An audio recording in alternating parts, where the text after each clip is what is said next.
कार्यक्रमका सञ्चालक मण्डललाई, गण्डकी प्रदेशको यो बृहत प्रशिक्षण भेलाका अध्यक्ष तथा प्रदेशका अध्यक्ष मण्डल, हाम्रो पार्टीका आदरणीय अध्यक्ष कमरेड माधव कुमार नेपाल, प्रवक्ता कमरेड नारायण काजी श्रेष्ठ, अन्य सबै केन्द्रीय समितिका सहयोगका कमरेडहरू, अतिथि कमरेडहरू, यो प्रशिक्षण भेलामा गण्डकी प्रदेशका सबै जिल्लाबाट उपस्थित हुनुभएका सबै कमरेडहरू, सबभन्दा पहिला म पार्टी केन्द्रको तर्फबाट र मेरो तर्फबाट एकचोटि फेरि अभिवादन टक्राउँछु। स्वीकार्नुहोस् क्रान्तिकारी अभिवादन।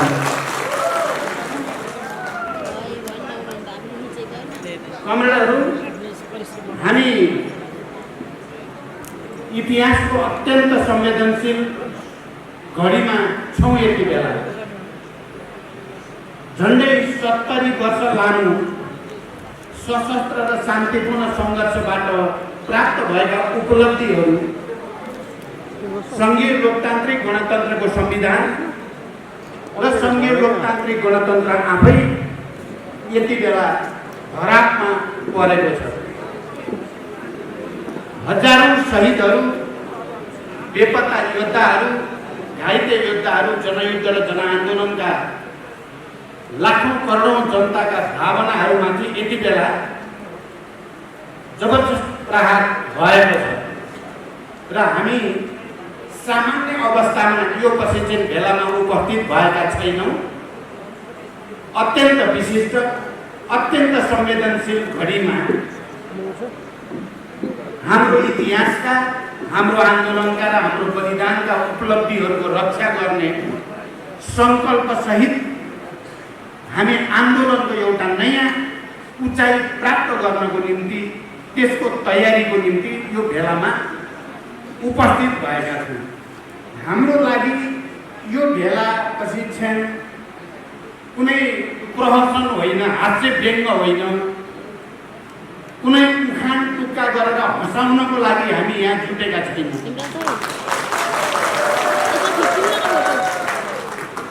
हामी प्रहसनको लागि नभएर देश र जनताको निम्ति अत्यन्त गम्भीर र जिम्मेवारपूर्ण ढङ्गले भएको के हो र गर्न पर्ने के हो भन्ने बारे विचार विमर्श गर्न यहाँ जुटेका छौँ। हाम्रो लागि यो जीवन मरणको सङ्घर्षसँग सम्बन्धित छ। त्यसकारण हामी अहिलेको परिस्थितिको मूल्याङ्कन गर्न र भएको के हो भन्ने कुराको जानकारी गराउन पनि हामी दुवैजना अध्यक्ष, प्रवक्ता लगायत हामी यहाँ उपस्थित भएका छौँ।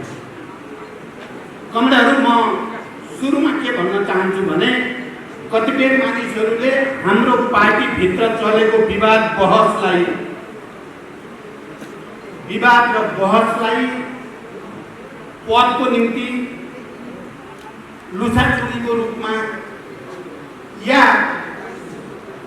पक्ष विपक्षको चाहिँ तानातानको रूपमा व्याख्या गर्ने कोसिस भएको छ।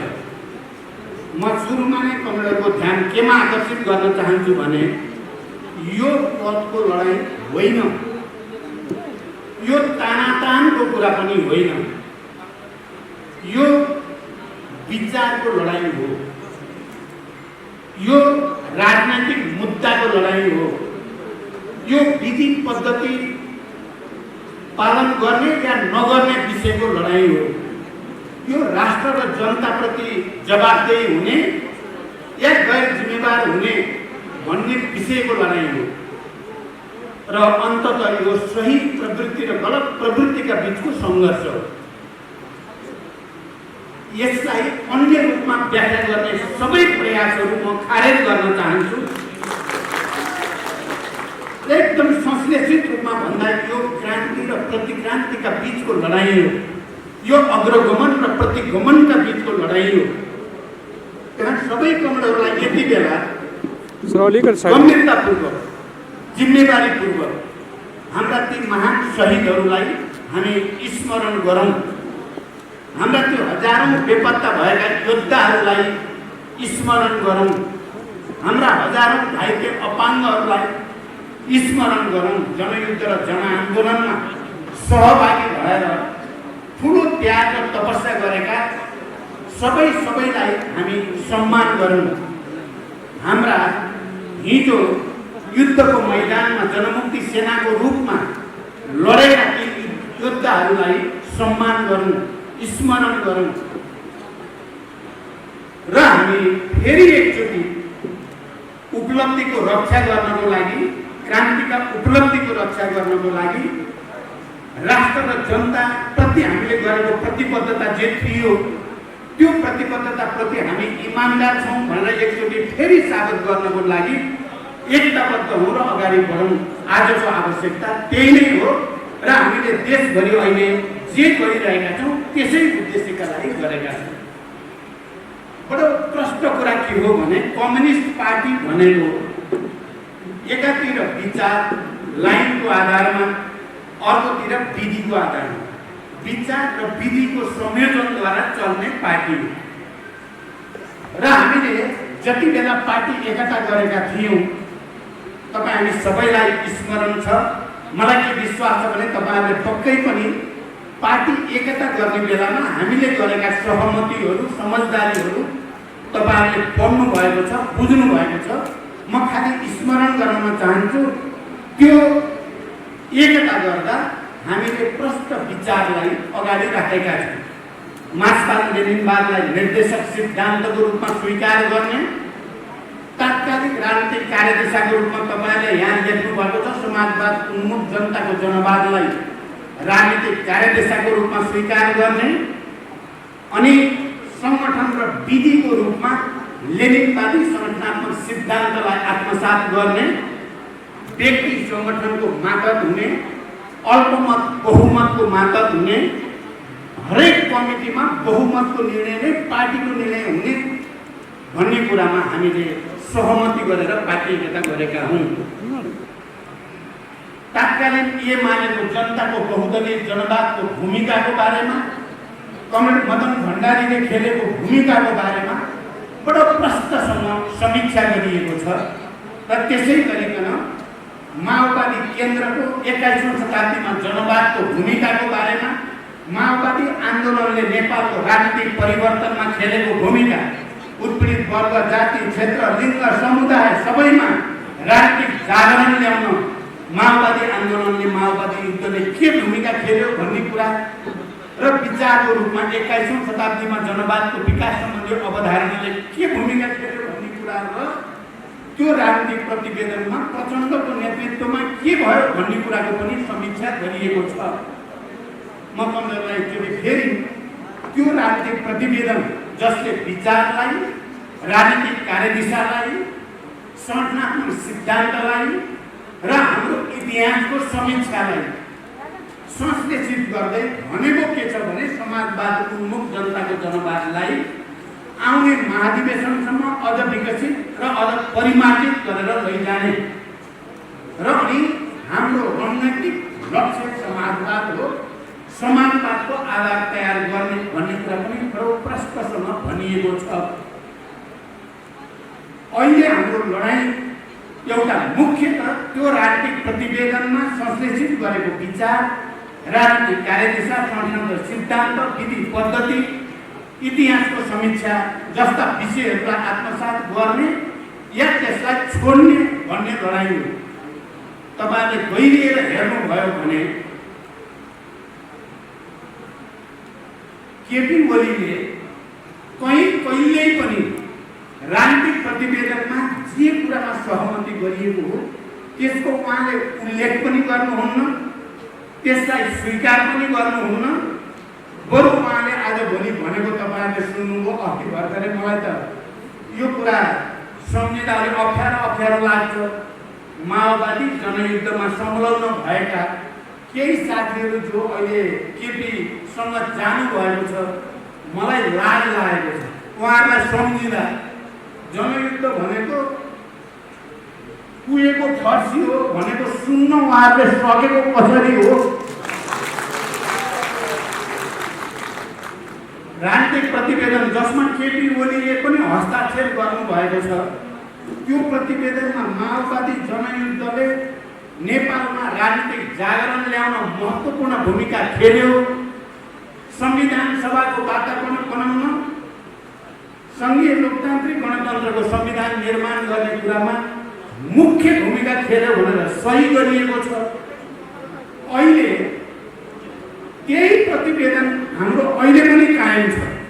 अनि उहाँले त्यो प्रतिवेदनको मर्म र भावना विपरीत बोल्दा ती साथीहरू जो अहिले प्रतिक्रान्तिको साक्षी भएर बस्नु भएको छ, जो अहिले प्रतिगमनको साक्षी बस्नु भएको छ, उहाँहरूको पनि त्यही भनाइ हो। म तपाईँ सबै कमजोरलाई प्रत्येकलाई त्यो प्रश्न सोध्नको लागि अपिल गर्न चाहन्छु।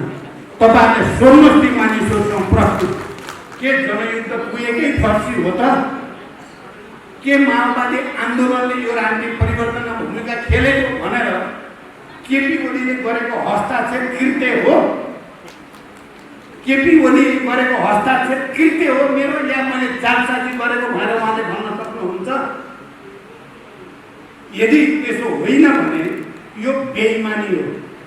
त्यसकारण यो विचार र सिद्धान्तप्रति गरिएको घात हो, यो स्वीकार्य छैन। कोही पनि सच्चा कम्युनिस्टलाई, क्रान्तिकारीलाई यो स्वीकार्य हुन सक्दैन। त्यसकारण पहिलो लडाइँ विचारको, सिद्धान्तको, राजनीतिको, विधि विधान र पद्धतिको लडाइँ हो। यो लडाइँ अहिले भर्खरै देखा परेको होइन। पार्टी एकता भएदेखि नै कहिले सुसुप्त रूपमा, कहिले निकै उग्र रूपमा यो लडाइँ चल्दै आएको थियो, चलिरहेकै थियो। र गत सालको केन्द्रीय समितिको बैठकपछि यो सङ्घर्ष अलि बढी बृहत रूपमा, अलि बढी तलसम्म चल्दै जान थाल्यो। केन्द्रीय समितिको बैठकपछि तपाईँहरूलाई थाहा छ, गत सालको माघमा हामीले केन्द्रीय समितिको दोस्रो बैठक बसेका थियौँ। त्यो बैठकको अध्यक्षता मैले गरेको थिएँ। केपी ओली बैठकको सुरु र अन्तमा देखा पर्नु भएको थियो।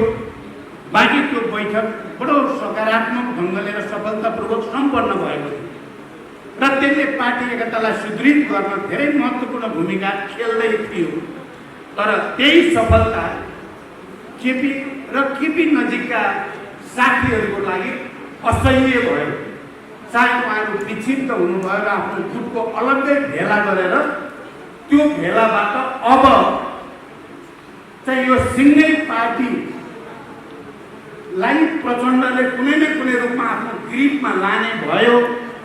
त्यसकारण उहाँले एउटा नयाँ नारा उचाल्नु भयो। म कमरेडको ध्यान यतापट्टि पनि विशेष रूपले जाओस् भन्ने चाहन्छु र अहिले पनि उहाँहरूले त्यो प्रयास गरिराख्नु भएको छ।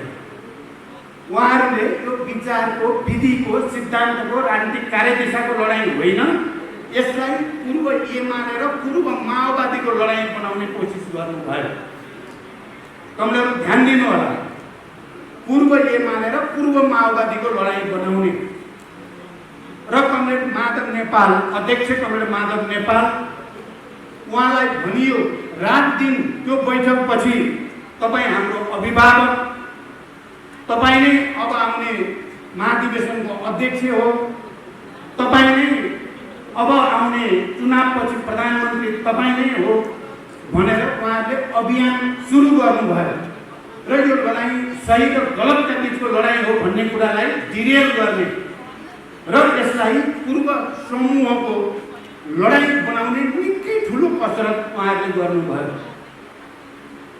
म कमरेड माधव कुमार नेपाललाई हार्दिकतापूर्वक सम्मान पनि भन्न चाहन्छु, धन्यवाद पनि भन्न चाहन्छु। कुनै गुलिया गोलीको पछाडि उहाँ लाग्नु भएन। सही र गलतका बिचको लडाइँमा उहाँले सत्यका पक्षमा दृढतापूर्वक उभिनु भयो र उहाँले पछाडि फर्केर इतिहासको चक्करलाई पछाडि फर्काउने प्रतिगमन कमरेडको एक ठाउँ मात्रै छैन। खालि सदन भङ्ग भयो र प्रतिगमन गरियो भन्ने मात्रै होइन, प्रतिगमन हरेक कदम कदममा प्रतिगमन छ। उहाँले यो पार्टी एकतालाई पछाडि फर्काएर, तपाईँहरूले सुन्नुभयो, पछाडि फर्काएर समाजवाद उन्मुख जनताको जनवादको ठाउँमा उहाँले भन्न खोज्ने आफ्नो गुटबाट जनताको बहुदलीय जनवादको अभियान चलाउन खोज्ने तपाईहरुलाई थाहा छ माधव नेपाल होइन मलाई चाहिँ म त प्रत्यक्ष हेरेको छु प्रत्येक घटनाक्रम कदम कदमलाई मैले हेरेको छु जब परित्याग गर्ने माधव नेपाल होइन केपी ओली नै हो मदन भण्डारीको लाइन छोड्ने केपी ओली हो म आधिकारिक रूपले प्रमाणित रूपले र दृढताको साथ भन्न सक्दछु किनभने अन्तिम बैठक थियो पार्टी एकता अगाडि बढाउने सम्बन्धी सरकार गठन सम्बन्धी बहस भएको थियो दुईटा पार्टीहरूको लाइनको विषयमा माओवाद 21औं शताब्दीको जनवाद र जनताको बहुदलीय जनवादको बारेमा छलफल भएको थियो कमरेड माधव नेपाल यहाँ हुनुहुन्छ अहिले नै जब छोड्दा राम्रो हुँदैन कि कुनै तरिकाले कार्यक्रमको रूपमा मात्रै भए पनि राख्न पर्छ कि भन्दै हुनुहुन्थ्यो माधवजी यही हुनुहुन्छ अहिले भन्नु होला तपाईहरु हामीले भनेको त्यो हुन सक्दैन अहिले हामी पार्टी एकता गर्ने हो भने हामी पूर्व एमालेको सिद्धान्त र नीतिलाई निषेध गर्ने पक्षमा हामी छैनौं र पूर्व माओवादीको नीति सिद्धान्त र लाइनलाई पनि निषेध गरेर त एकता हुन सक्दैन दुईटैलाई सम्मान हुनु पर्यो कमरेड मदन भण्डारीको योगदानको पनि मूल्याङ्कन हुनु पर्यो माओवादी आन्दोलनको योगदानको पनि सकारात्मक मूल्याङ्कन हुनु पर्यो र अहिले चाहिँ हामी अगाडि जानको लागि साझा एउटा संक्रमणकालीन कार्यदिशा हामीले बनाउनै पर्छ भन्ने भयो छलफल भयो अन्तिममा केपी ओली र म बसेर छलफल गर्दा उहाँले मदन भण्डारी र जबज भन्ने कुरालाई छोडेर समाजवाद उन्मुख जनताको जनवादमा पहिला हस्ताक्षर गरेको केपी ओलीले नै हो तपाईहरु हिसाब राख्नु होला अनि हामी दुवै पार्टीको एकताका आवश्यकता थियो त्यसकारण अरु सबै साथीहरूले पनि समाजवाद उन्मुख जनताको जनवादलाई समर्थन गरेपछि त्यो अनुमोदित भएर पार्टी एकता भयो तर आज घटनाक्रमले के देखायो त यहाँसम्म फर्केर हेर्दा के देखियो भने उहाँले जनताको जनवाद जनताको बहुदलीय जनवाद छोडेको समाजवाद उन्मुख जनताको जनवादमा हस्ताक्षर गरेको मदन भण्डारीको योगदानको बारेमा र माओवादी आन्दोलनको योगदानको बारेमा उच्च मूल्याङ्कन गरेको अन्तर्मनले होइन रहेछ इमानदारीका साथ गरिएको होइन रहेछ त्यो केवल प्रधानमन्त्री प्राप्त गर्नको लागि मात्रै राजनीतिक सौदाबाजी गरिएको रहेछ वैचारिक राजनीतिक अनैतिकता र बेइमानीको योभन्दा अर्को उदाहरण मैले नेपालको कम्युनिस्ट आन्दोलनको इतिहासमा देखेको छैन यति ठुलो बेइमानी प्रधानमन्त्री प्राप्त गर्नको लागि मात्रै राजनीतिक सौदाबाजी र अहिले तपाईहरुले हामीले देखेका छौं उहाँले पार्टीभित्र विवाद भएको पार्टीभित्र बहस चलेको भन्ने नाममा पार्टीभित्र विवाद भएको र चलेको नाममा उहाँले संसद भङ्ग गर्ने संविधान माथि आक्रमण गर्ने प्रहार गर्ने काम गर्नुभएको छ केको लागि पार्टीभित्र त विवाद भइ नै राख्छ पार्टी भनेकै विवाद हुने संस्थाको नाम हो विवाद भएन भने पार्टीले हुँदैन जब पार्टीमा विवाद हुन छोड्छ पार्टी आवश्यकै हुँदैन समाजमा पार्टी चाहिँदैन त्यो साम्यवाद हो साम्यवादमा पार्टी चाहिँदैन पार्टी हुँदासम्म विवाद हुन्छ म तपाईहरुलाई थाहा छ दुईचोटि प्रधानमन्त्री भए दुवैचोटि प्रधानमन्त्री छोडे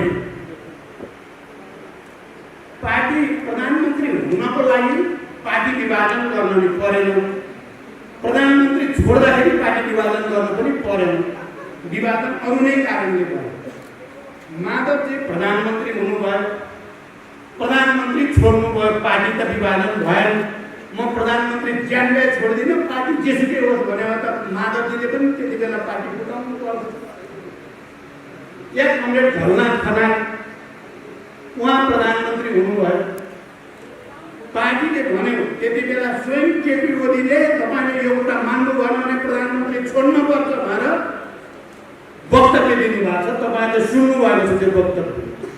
तर कमरेड भगवान खनालले म प्रधानमन्त्री छोड्दिनँ, बरु पार्टी फुटाइदिन्छु,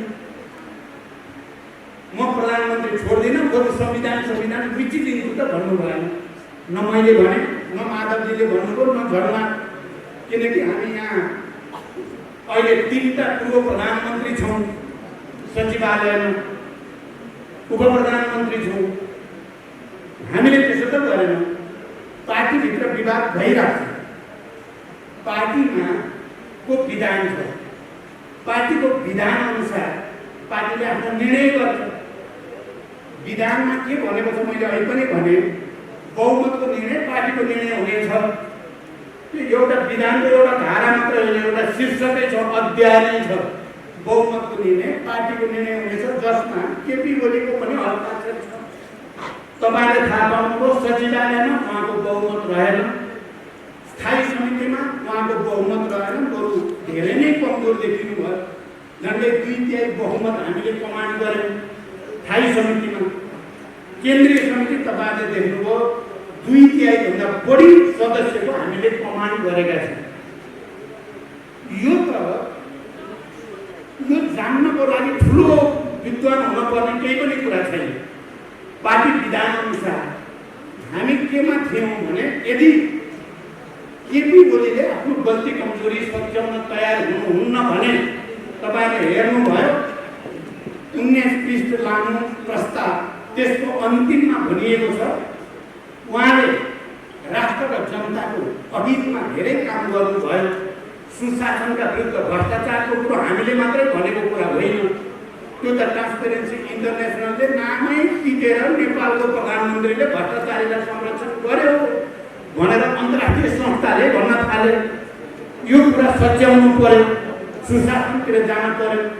हामीले चुनावी घोषणापत्रको बेलामा जे भनिएको थियो त्यो कुरा कार्यान्वयन हुन पर्यो र तपाईँले त्याग गर्न पर्यो भनेका थियौँ। तपाईँले हेर्नुभएको होला त्यो निष्कर्ष। तपाईँले त्याग गरेर मात्रै पार्टी एकतालाई रक्षा पनि गर्न सकिन्छ, सरकारलाई पनि आउने 2 वर्ष राम्रोसँग लान सकिन्छ भन्ने स्पिरिटको साथ हामीले प्रस्ताव प्रस्तुत गर्यौँ। पार्टीभित्रको छलफलमा केन्द्रीय समितिको बैठक उहाँ समेतको सहमतिले तोकिएको थियो।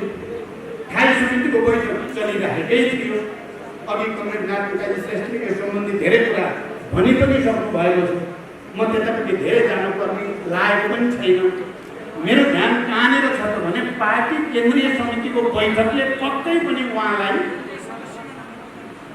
अध्यक्षबाट र प्रधानमन्त्रीबाट तपाईँले छोड्नुपर्छ अब भन्थ्यो। त्यो तयारी थियो। म तपाईँहरूलाई बडो प्रष्टसँग भन्न चाहन्छु, थिएन भनेर जानिएको भाषा केपीले बोल्न सक्नुहुन्छ, हामी बोल्न सक्दैनौँ। हामी जे सक्ने हो त्यही भन्ने हो। पक्कै पनि उहाँले गल्ती नसच्याउने हो भने केन्द्रीय समितिको बैठकको बहुमतले उहाँलाई दल नेताबाट हटाउने र चाहिँ अध्यक्षबाट हटाउने कुरा गर्न सक्थ्यो, गर्ने तयारी थियो। तपाईँलाई के लाग्छ? केन्द्रीय समितिको बैठकले केपी ओलीलाई या त गल्ती सच्याउ, पश्चाताप गर, राष्ट्र र जनताप्रति कोभिड-19 को बेलामा शुद्ध भ्रष्टाचार भयो भन्ने कुराको छानबिन गर, भ्रष्टाचारलाई संरक्षण गर्ने काम भयो भनेर अन्तर्राष्ट्रिय सङ्घ संस्थाले भनेका छन्, त्यसको छानबिन गर्न तयार हो, पश्चाताप गर। होइन भने चाहिँ तिमीले जिम्मेवारी छोडिदिनु पर्ने हुन्छ भन्नेवाला थियो केन्द्रीय समिति। त्यो प्रस्ताव जो पेश गरिएको थियो त्यसको स्पिरिट त्यही नै थियो।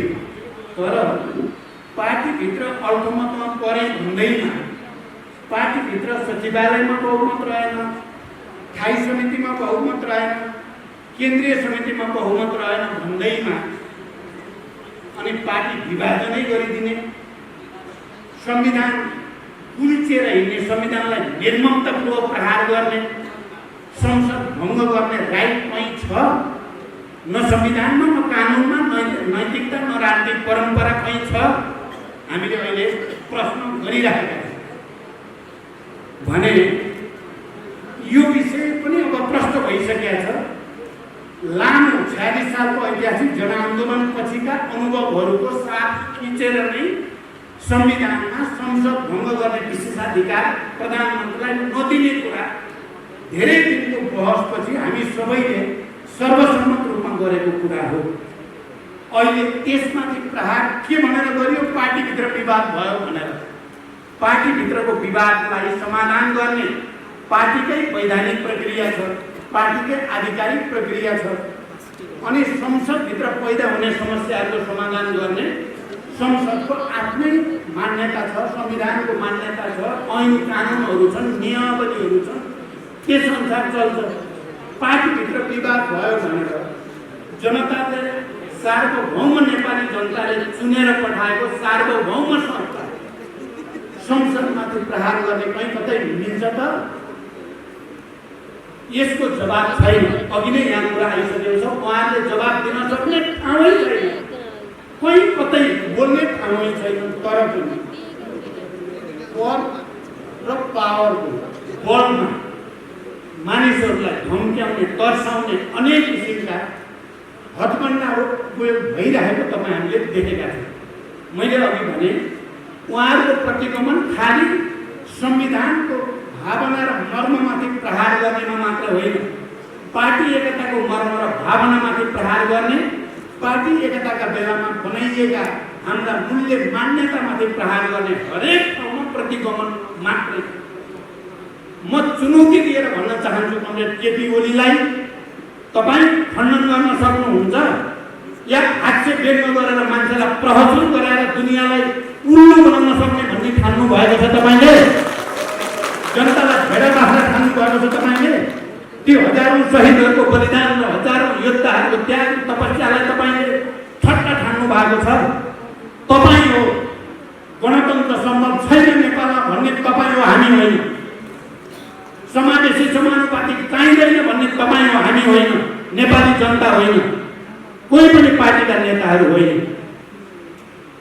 तर तपाईँलाई स्वामित्व भएन, अपनत्व भएन भनेर राष्ट्र र जनतामाथि घात गर्ने छुट तपाईँलाई जनताले दिन सक्छ, इतिहासले दिन सक्छ। हाम्रो प्रश्न छ, अहिले हाम्रो यो पार्टीमा झन्डै 70% केन्द्रीय समिति हामीसँग छ, हामीले कमान्ड गरेका छौँ।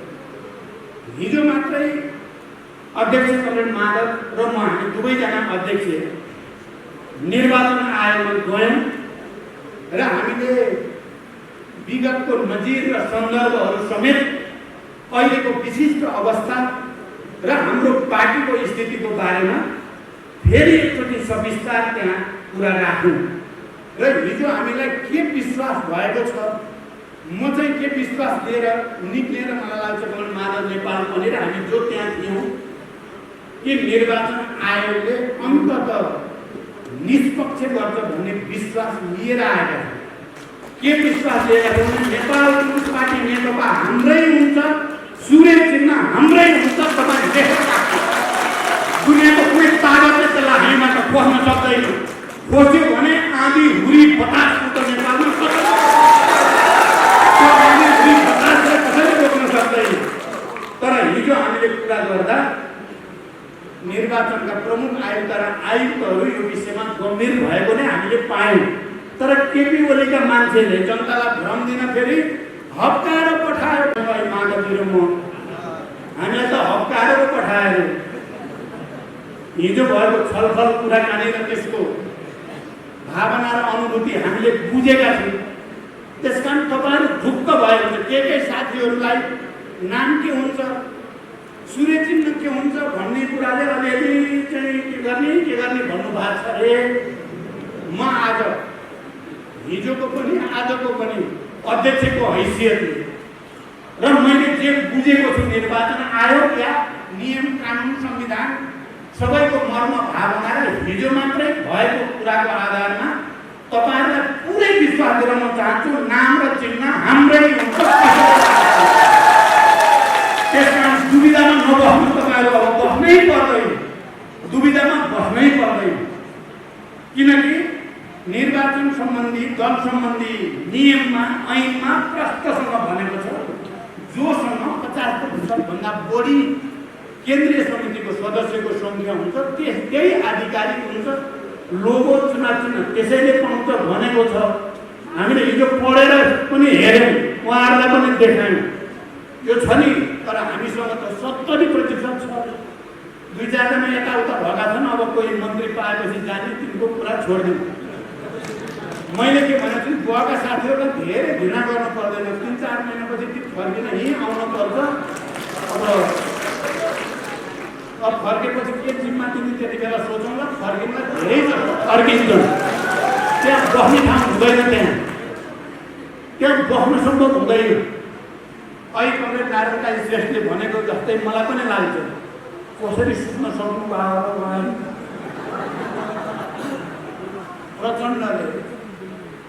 प्रचण्डको उदारताको कारणले, प्रचण्ड अलिक भावुक, अलि लचिलो भएको कारणले सडकमा एक्लै लुख्रु हिँडे मान्छेलाई थाहैसँग त्यहाँ पुर्याइदिएँ मैले। त्यो त प्रचण्डको कोटाबाट गान हो। थाहा छ नि तपाईँलाई सबै कुरा। अहिले मन्त्री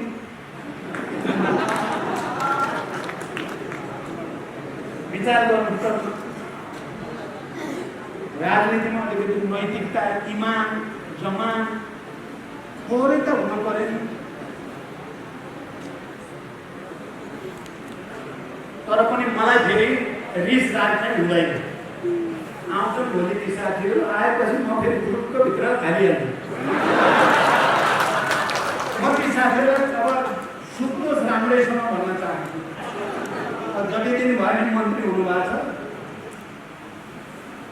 फेरि लाज मान्न पर्दैन। मूल घरमा फर्किँदाखेरि बिहान रिसाएर हिँडेका छोराछोरी दिनभरि कता कता भुतारिएर बेलुका आएपछि आमा बाउले चाहिँ आफ्नै छोराछोरीलाई उस्तै खान्छ। त्यस्तो पार्टी यही पार्टी मात्रै हुनसक्छ है, हाम्रो मूल पार्टी मात्रै। यो गुटवाला पार्टी हुँदैन। योभन्दा लाग्दो मर्दो हिजो हामी निर्वाचन आएमा त्यो पनि कुरा गऱ्यौँ। हामी 70-72% केन्द्रीय समिति, 77 जिल्लामा जताकतै बहुमत, सबै जनसङ्गठनमा सबैतिर बहुमत। हामीले भनेका छौँ विधान अनुसार, संविधान अनुसार, नियम कानुन अनुसार हामीलाई मान्यता हो भनिदिए घोषणा गर्दै भइहाल्यो। यो नाटक कि 30% मान्छे जुटेर पहिला 576 थप्ने 30%, जबकि विधानमा चाहिँ 2/3 मात्रै विधान संशोधन गर्ने र मात्रै थपघट गर्न पाइने छ। यो भन्दा दिउँसै रात पार्ने कुरा अरू केही हुन सक्छ। यति नाङ्गो क्या, अब गीतमा कसले भन्नुभयो नाङ्गै भयो। हेर्न लाज भएको छ वास्तवमा। यी मान्छेहरू कसरी चाहिँ हाँसेर चाहिँ पछि लागेर होला। मलाई चाहिँ कता कता एकदम अप्ठ्यारो लागेको छ। मान्छे के नबुझ्या हो कि हामीले हिजो निर्वाचन आयोगमा भन्यौँ 100 जना बसेर 441-45 जनाको केन्द्रीय समितिमा 100 जना बसेर पहिला 576 आफैले बनाउने, अहिले 576लाई 1199 आफैले बनाउने, अनि त्यो 1199लाई 1501 आफैले बनाउने, अहिले 1501लाई नै 2501 बनाउँदैछन् भन्ने सुनेको छु मैले भनेको छु केपीजी यहाँ पनि सक्नु भयो। नराम्रोसँग दलदलमा फर्नुभयो। उहाँ अब निक्लिने चान्स छैन, सम्भावना छैन। किनभने उहाँले विधान मिच्नुभयो। मैले भनेको छु जति बेला उहाँले पार्टी एकताको बेलाको राजनीतिक प्रतिवेदन र विधानको व्यवस्थालाई मिच्नुभयो, उहाँले हार्नुभयो। हामीले त्यही राजनीतिक प्रतिवेदन र विधान अनुसार जानुपर्छ भएर हामी लडिरहेका छौँ, हामीले जितेका छौँ। जति बेला उहाँले संविधानको व्यवस्थालाई कुल्चिनु भयो, उहाँले हार्नुभयो। जति बेला हामी सडकमा फेरि सङ्घीय लोकतान्त्रिक गणतन्त्रको रक्षाको लागि, संविधानको रक्षाको लागि, लोकतन्त्रको रक्षाको लागि, आन्दोलनको उपलब्धिको रक्षाको लागि हामी सडकमा छौँ, हामीले लडाइँ जितेका छौँ। अब केही दिनको मात्रै कुरा बाँकी छ। तपाईँलाई लाग्छ होला मैले भने निर्वाचन आयोगमा त म चाहिँ 100% विश्वस्त छु। मैले तपाईँहरूलाई पनि विश्वास दिलाउन मैले अपिल गरेँ तपाईँहरूलाई, ढुक्क हुनुहोस्, हाम्रै हुन्छ, अर्को हुनै सक्दैन। त्यसै गरी तपाईँहरूले देखेका छौँ देशभित्र सबै संविधानविदहरू, कानुनविदहरू, बुद्धिजीवीहरू, नागरिक समाज, पत्रकार, सबै क्षेत्र सुस्पष्ट ढङ्गले, कुनै दुविधारहित ढङ्गले प्रधानमन्त्रीले संसद विघटनको सिफारिस गर्नु असंवैधानिक छ, अलोकतान्त्रिक छ, निरङ्कुश छ, स्वेच्छाचारी छ, राष्ट्रघाती छ भन्ने कुरामा सर्वत्र एकमत देखा परेको छ र उहाँहरूले संवैधानिक छ भनेर भन्न नसकेको कुरा पनि तपाईँहरूले सुनिहाल्नुभयो। उहाँहरूले बाध्यता पर्यो भने त्यो बाध्यता पार्टीभित्रको बाध्यता जनतालाई थप्न पाइन्छ। पार्टीभित्रको उहाँलाई परेको बाध्यता उहाँ अल्पमतमा पर्नुभयो, हाम्रो के लाग्यो? उहाँ अल्पमतमा पर्नुभयो, हाम्रो के लाग्यो? हुन त आज एउटा समाचार हेरेँ मैले, मेरो बारेमा अहिले बढी प्रहार मतिर केन्द्रित छ क्या, माधवजीतिर भन्दा मतिर केन्द्रित गरेर माधवजी चाहिँ त प्रचण्डमा समाहित भयो भने जस्तो प्रचार गरेर पूर्व एमालेका इमानदार कार्यकर्ताहरू र नेताहरूको दिमाग खराब गर्ने एउटा अभियान चलाउनु भएको छ उहाँहरूले। तपाईँहरूले हेर्नुहोस्, हाम्रो माधवजी र हाम्रो यो एकता केटीसँग दुश्मनी मोल्न भएको एकता होइन, व्यक्तिगत रिसिभीले भएको होइन। माधवजी र म हामी दुईटा अध्यक्षकै कुरा गर्नुहुन्छ भने पञ्चायत विरोधी आन्दोलन 39-40 साल पछिबाट 46 सालको आन्दोलनसम्म हामी लगातार सहकार्यमा पञ्चायत विरोधी आन्दोलनमा लगातार छलफलमा भएका नेताहरू मध्ये हौँ। तपाईँलाई सम्झना होस्, हामी कहिले त्यति बेला म मसालको नेता थिएँ, उहाँ मालेको नेता हुनुहुन्थ्यो। पञ्चायत विरोधी आन्दोलनलाई सशक्त बनाउनको लागि हामी लगातार कहिले उहाँको आयोजनामा, कहिले मेरो आयोजनामा वर्षौँ मिटिङ हुन्थे, वर्षौँ। एउटा त्यो सम्बन्ध छ हाम्रो, तपाईँहरू सम्झिनु होला। दोस्रो, जनयुद्ध सुरु भएको 2 वर्षपछिबाट लगातार यो आन्दोलनलाई शान्तिमा कसरी रूपान्तरण गर्ने, यो आन्दोलनलाई राजनीतिक परिवर्तनमा कसरी रूपान्तरण गर्न सकिन्छ भनेर सबभन्दा धेरै छलफल गर्ने मध्ये पनि माधवजी र म नै हो। तपाईँलाई स्मरण रहोस्, हामी दुवैजना यहाँ अहिले तपाईँलाई साथी राखेर म भन्दैछु, माधवजीले मेहनत नगरेको भए हामी विभिन्न ठाउँमा भूमिगत रूपले लगातार कसरी देशको राजनीतिलाई एउटा नयाँ मोड दिन सकिन्छ, कसरी सामन्ती निरङ्कुश तन्त्रका विरुद्ध गणतन्त्रसम्म देशलाई लान सकिन्छ भन्ने बारेमा त्यति बेला 50औं पटक हाम्रा छलफलहरू भएका छन्, अन्तर्क्रियाहरू भएका छन् र हामी पञ्चायत विरोधी आन्दोलनमा विचार र भावनामा हामी नजिक हुँदै आयौँ। अनि शान्ति प्रक्रिया निर्माण गर्ने, जनयुद्धलाई शान्तिमा रूपान्तरण गर्ने, संविधान सभाको निर्वाचन गर्ने, गणतन्त्रतिर देशलाई लैजाने भन्ने कुरामा पनि हाम्रो विचार, राजनीति र भावनामा सामिलता हुँदै आयो पटक पटक। अनि उहाँले जोखिम उठाएर, माधवजीले जोखिम उठाएर रोल्पामा वामदेव गौतम र युवराज गेवालीलाई पठाएर वार्ता गरेर पहिलो लिखित सहमति तत्कालीन माओवादी र नेकपा एमालेको बिचमा लिखित सम्झौता भयो। संविधान सभातिर जाने, गणतन्त्रतिर जाने भन्ने सम्झौता भयो। मलाई पछि थाहा भयो, किनभने त्यति बेला वामदेव र युवराजी आउनुभयो, पार्टीको उहाँहरू पनि नेताहरू नै हो। हामीले सम्झौता गऱ्यौँ, हस्ताक्षर गऱ्यौँ। फर्केर आउँदा केपी ओलीले चाहिँ आतङ्कवादीसँग सम्झौता गर्ने, कारबाही गर्नुपर्छ भनेर वामदेवलाई कारबाहीको प्रस्ताव केपी ओलीले राख्नु भएको रहेछ र माधवजीले कारबाही गर्न हुँदैन, मैले पठाएको हो भनेर उहाँले काट थापिदिएपछि मात्रै वामदेवजी कारबाहीबाट बच्नु भएको रहेछ। हाम्रो त्यो सम्बन्ध पनि छ। अनि 12 बुँदे समझदारी बनाउँदा संविधान सभातिर देशलाई लैजाने र सङ्घीय लोकतान्त्रिक गणतन्त्रसम्म देशलाई ल्याउने कुरामा हाम्रो बिचमा जे जति सहकारी भयो त्यसले विचार र भावनाको एउटा उचाइमा हामी छौँ। तपाईहरु कोही दुविधा नपर्नु होला, यो पूर्व एमाले र पूर्व माओवादीको होइन, यो नेपाल कम्युनिस्ट पार्टी नेकपाभित्र सही विचार, सही प्रवृत्ति, सही नेताहरू र गलत विचार, गलत प्रवृत्ति र गुटबन्दीका विरुद्ध सङ्घर्ष हो। यो यसमा कोही दुविधामा तपाईहरु नपर्नु होला। म यसमा के पनि जोड्न चाहन्छु भने अब पछाडि फर्कनु त केपीजीले खोज्नु भएको छ, म माथि प्रहार अलिक बढी केन्द्रित गर्न खोज्नु भएको छ। म तपाईहरुलाई आजको मात्रै यो यसो तपाईले हेर्नुभयो, सामान्य टेक्निकल हो कि भन्ने पनि थाहा भएको होला। हामीले अहिले दुईटा अध्यक्ष भएपछि सुरुमा एकताको बेलामा दुईटा अध्यक्ष, एउटा 1 नम्बर एउटा 2 नम्बर भन्ने सहमति होइन, दुईटै बराबरी भन्ने सहमति हो। 75 फागुन 3 गते गरेको पार्टी एकता र त्यति बेला गरेको सहमतिमा केपी ओली 1 नम्बर, प्रचण्ड 2 नम्बर भन्ने सहमति होइन। दुवैजना अध्यक्ष दुवैको हैसियत बराबरी हुने र जसले बैठकको अध्यक्षता गर्छ त्यसको नाम 1 नम्बरमा लेख्ने माइनरमा, मैले अध्यक्षता गरेको बेलामा मेरो नाम 1 नम्बरमा, केपी ओलीले अध्यक्षता गरेको बेलामा केपी ओलीको नाम 1 नम्बरमा भन्ने हो सहमति।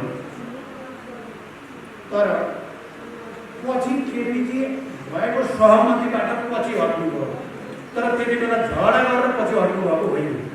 सायद झगडा गरेर हटेको भए म मान्दैन थिएँ। उहाँले फकाउने तरिका अपनाउनु हो, म फकाएपछि फक्किने खाने पर्थ्यो कि म त, मेरो कमजोरी त्यस्तो छ। उहाँले के भन्नुभयो भने म जे भए पनि तपाईभन्दा 3टा भोटा बढी फटाएको छु कङ्ग्रेस, अहिले म प्रधानमन्त्री पनि छु, 1 नम्बरमा त मेरै नाम राखिदिनु पर्यो। आज भनेछ, भोलि भनेछ, पर्सि भनेछ, खिचखिच गरेपछि मलाई चाहिँ त भइहाल्यो भनेर छोड्यो। तर त्यसको दुष्परिणाम कति घातक निक्ल्यो अहिले आएर हेर्दा मैले छोड्नु हुँदो रहेनछ भन्ने त मलाई लागेको छ।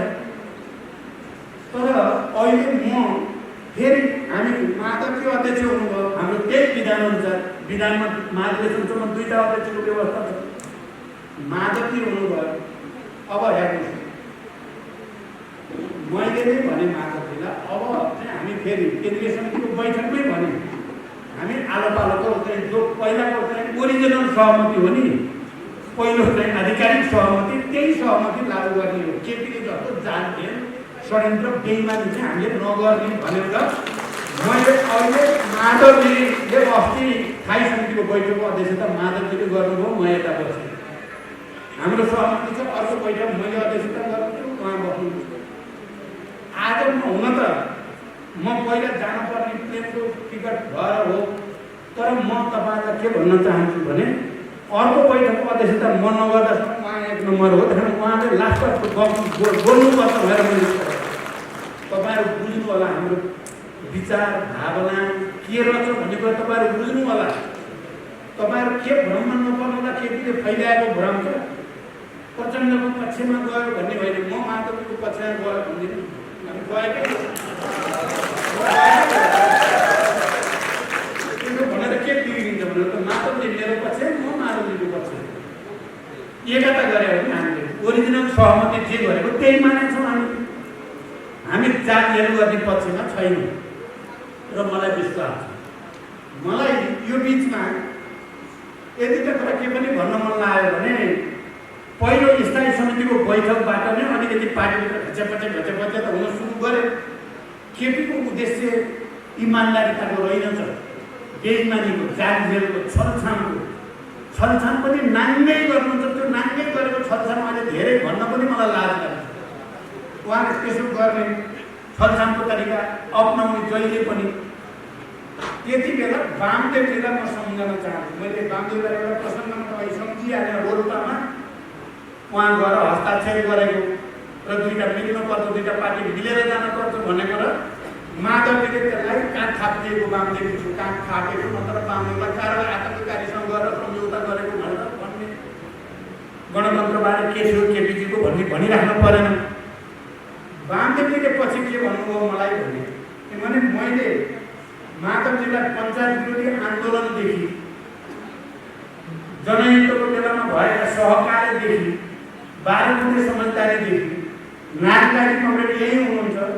उहाँले झन्डै झन्डै माधवजी र मेरो बिचमा ब्रिजिङ गर्ने काममा उहाँले लगातार फेरि नारायणले लागिराख्नुभयो त्यतिखेर, त्यो इतिहास पनि छ। अनि अहिले एकता भइसकेपछि एकता गर्नेमा चाहिँ वामदेवजीको भूमिका महत्त्वपूर्ण थियो है। वामदेवजीसँग सल्लाह गरेर नै म केपीलाई एकताको प्रस्ताव लिएर म गएको, केपी प्रस्ताव लिएर आएको होइन, त्यो कुरा पनि तपाईँलाई प्रश्न होस्। अनि पछि एकता भइसकेपछि एकपटक वामदेवजीले भन्नुभयो मलाई बडो गम्भीर ढङ्गले, केपी ओली भनेको धोका, बेइमानी, अनैतिकता, जाल झेल, झुट बाहेक केही पनि होइन। वामदेवजीले भनेको मलाई माधव नेपाल भनेको 1000 गुणा इमान्दार केपी भन्दा, 1000 गुणा पारदर्शी, 1000 गुणा सुशासन हुनुपर्छ भन्ने मान्छे हो भनेर मलाई वामदेवजीले। मैले आफैले पञ्चायत विरोधी आन्दोलनदेखि जे भोगेको थिएँ, बुझेको थिएँ, म त आफू क्लियरै थिएँ।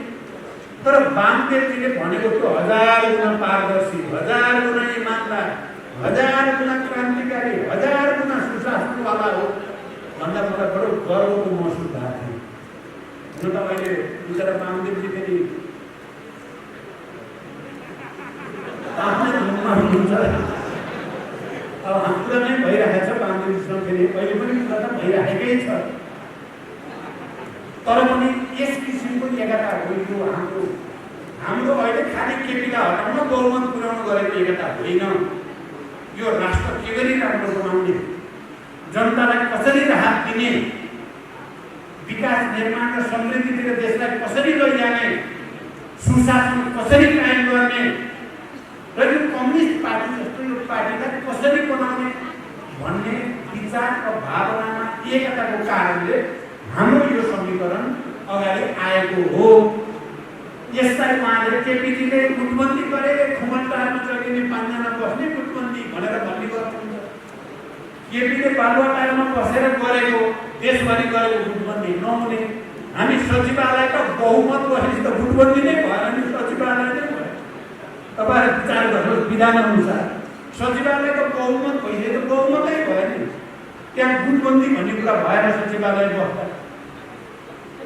तर मेरो भनेको मतलब के हो भने अहिले पछाडि फर्काउन खोज्ने, एमाले एक ठाउँमा, माओवादीले अर्को ठाउँमा बनाउन खोज्ने यो प्रतिगमन हो। केपी ओली र उहाँको नजिकका मानिसहरूले जे अहिले भन्न खोज्नु भएको छ त्यो प्रतिगामी हो, पछाडि फर्काउने कुरा। म तपाईँहरूलाई हार्दिकतापूर्वक अनुरोध गर्न चाहन्छु, पछाडि फर्कने कल्पना नगरौँ। इतिहास अगाडि बढिसक्यो, हामी नेपाल कम्युनिस्ट पार्टी नेकपा भइसक्यौँ। हामीले पूर्व एमाले र माओवादी केन्द्रलाई विघटन गरिसक्यौँ। केन्द्र मात्रै विघटन गरेको होइन, माथिदेखि तलसम्म झन्डै सबै सङ्गठनहरूलाई हामीले विघटनको घोषणा गरेका हौँ। ती विघटन भए हामीले राजनीतिक प्रतिवेदन र विधान सबै नयाँ बनायौँ र हामी त्यो अनुसार परिचालित छौँ। त्यसकारण फेरि यहाँबाट पछाडि फर्काउन खोज्ने सबै षड्यन्त्रलाई हामीले परास्त गर्नु सक्छौँ। कमरेडहरू, अब यति भनिसकेपछि म अन्ततिर के कुरामा चाहिँ तपाईँको ध्यान आकर्षित गर्न चाहन्छु भने संविधानको बारेमा। अरू कुरा भइसकेको छ। मैले यो क्रान्ति र प्रतिक्रान्तिको लडाइँमा पनि तपाईँहरूलाई भनिसकेको छु। के हुन्छ होला त अहिले एउटा प्रश्न छ। मैले निर्वाचन आयोगको कुरा त भने, सर्वोच्च अदालतले के गर्छ होला। उहाँहरूले चाहिँ बडो चाहिँ पूर्व प्रधान न्यायाधीशहरूले यो संविधानमा हुँदै नभएको अधिकार प्रयोग भयो, यो त बेठिक भयो भन्नुभयो। तपाईँले सुन्नुभयो, केपीजीले तिनीहरूलाई पनि उहाँहरूलाई धम्क्याउने भाषामा बोल्नु भएको छ र सर्वोच्च अदालतले मैले जे भने त्यही निर्णय हुन्छ भनेर उहाँले प्रचार गर्नुभएको छ। तपाईँले पनि सुन्नुभएको छ। सर्वोच्च अदालतले केपीले जे भने त्यही निर्णय गर्छ भन्ने आँट उहाँले कहाँबाट पाउनुभयो? यो अदालतलाई दबावमा राख्ने, प्रभावित गर्ने, राज्यको दुरुपयोग गर्ने षड्यन्त्र बाहेक अरू केही हो? कसरी भन्न सक्नुहुन्छ उहाँले? सर्वोच्च अदालतले उहाँले भनेकै गरिदिन्छ। संविधानको व्याख्या सर्वोच्च अदालतले संविधानभन्दा बाहिर गएर गर्छ भन्ने ठाउँ उहाँले उहाँले कहाँबाट पाउनुभयो? यो आफैमा गम्भीर प्रश्न छ। यो कहाँबाट आयो उहाँलाई? अनि देशका पूर्व प्रधान न्यायाधीशहरू जो राष्ट्रका जिम्मेवार नागरिकहरू पनि हो उहाँ, र राष्ट्र अप्ठ्यारोमा, संविधान अप्ठ्यारोमा, लोकतन्त्र अप्ठ्यारोमा परेको बेलामा जिम्मेवार नागरिकका हैसियतले पनि संविधानको बारेमा आफ्नो बुझाइ राख्ने अधिकार पनि हो, जिम्मेवारी पनि हो। ती पूर्व प्रधान न्यायाधीशहरूलाई हार्दिक बधाई पनि भन्न चाहन्छु, धन्यवाद भन्न चाहन्छु र तपाईहरुको साहसको लागि म सलाम गर्न चाहन्छु र उहाँहरूलाई धम्क्याउने केपी ओलीको प्रवृत्तिप्रति म घोर भर्त्सना गर्न चाहन्छु, घृणा गर्न चाहन्छु, तिरस्कार गर्न चाहन्छु।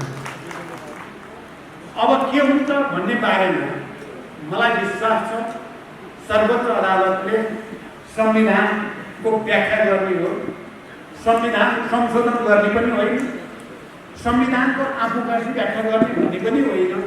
संविधानमा जुन अक्षर लेखिएको छ, जुन भावना छ, त्यहाँ मर्म छ संविधानको, त्यसैको व्याख्या गर्ने हो।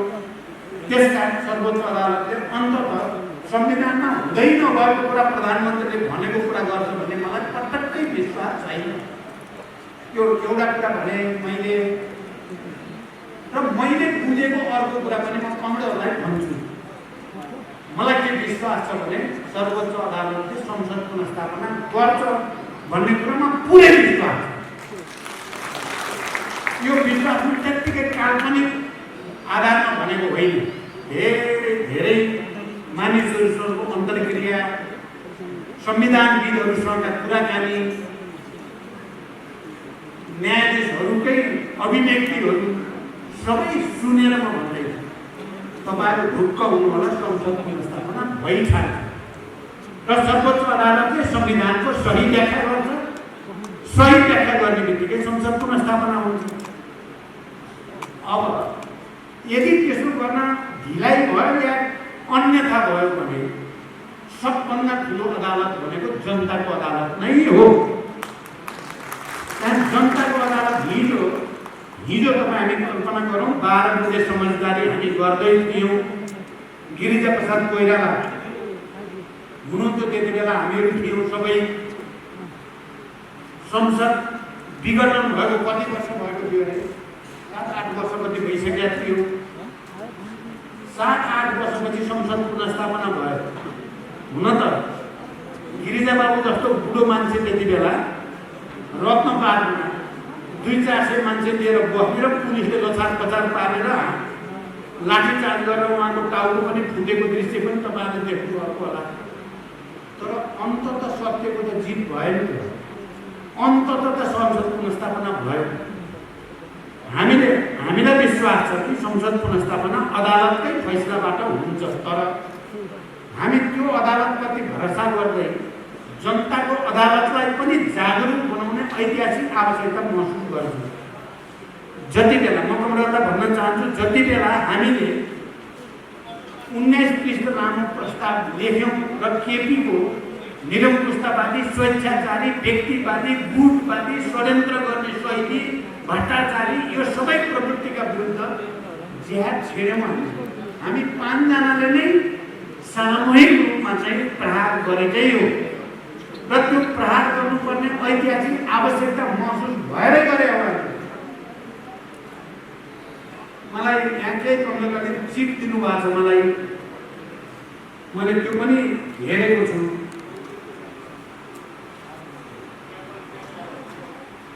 मैले भनेको छु अब गिरिजा बाबु पछि सायद माधवजी, म, प्रकाशजी, झलनाथजी सायद अब एकचोटि सडकमा टाउको फुटाउने हाम्रो पालो आयो हो कि? तपाईँहरू तयार हुनुहुन्छ?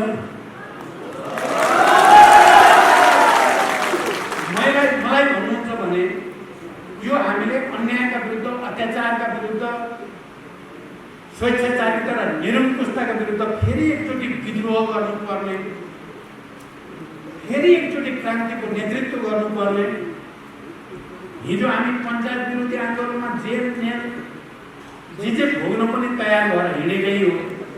हिजो हामी जनयुद्ध र जनआन्दोलनहरूमा टाउकोमा कफन बाँधेर हिँडेकै हो। र 250 वर्ष पुरानो राजतन्त्रको अन्त्य गर्ने ठाउँमा हामीले देशलाई ल्याइ पुर्याएकै हो।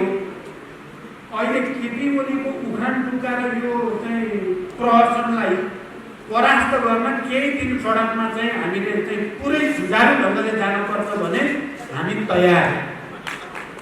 मैले त यो प्रस्ताव तयार पार्दै गर्दा कता कता फेरि एकचोटि विद्रोह गरेको अनुभूति भएको थियो। तपाईहरुले एउटा कुरा सुन्नु भएको छ, हिजो केन्द्रीय समितिको बैठकपछि केपीजी मसँग त्यत्तिकै मैले केही नराम्रो नगर्दा पनि रिसाएर मेरो कुर्सी हटाएको भन्ने त सुन्नु भएको छ तपाईले। माधवजीले भन्ने गर्नुहुन्छ, अहिले पनि भन्नु होला, त्यसरी कुर्सी हटाएर यतापट्टि लगेको भए त मैले त कुर्सी बोकेर केपीलाई जम्ला भन्थे।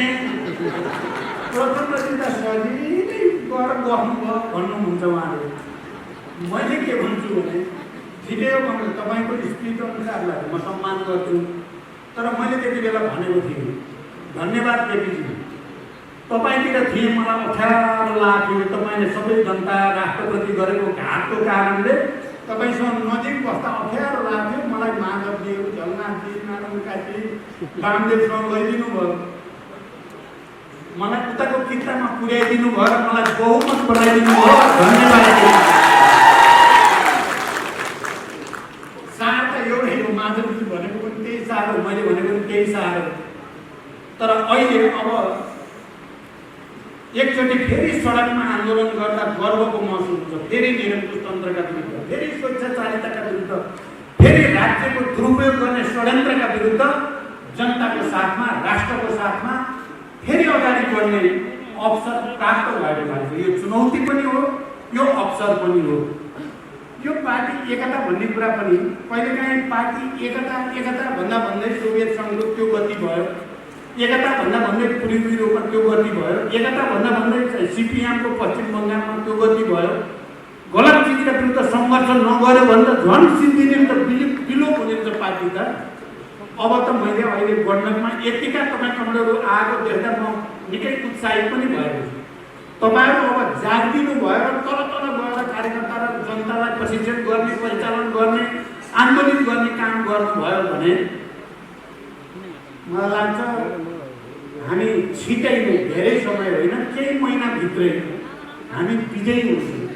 हामी विजयी हुन्छौँ र केपीजी र केपी गुटको पतन अनिवार्य छ।